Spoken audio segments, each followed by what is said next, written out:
Weekend special Mysore bajji. ఈ process main. ఎలా చేయాలో చూసేయండి.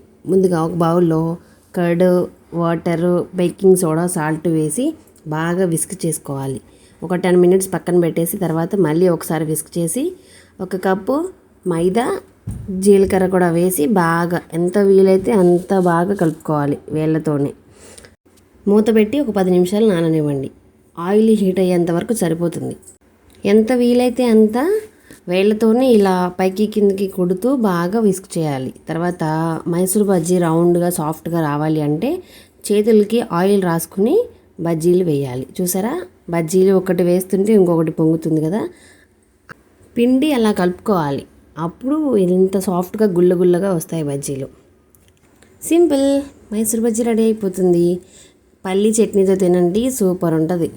మా వీకెండ్ స్పెషల్ మైసూర్ బజ్జీ. మీ స్పెషల్ ఏంటో కామెంట్ చేయండి. బాయ్.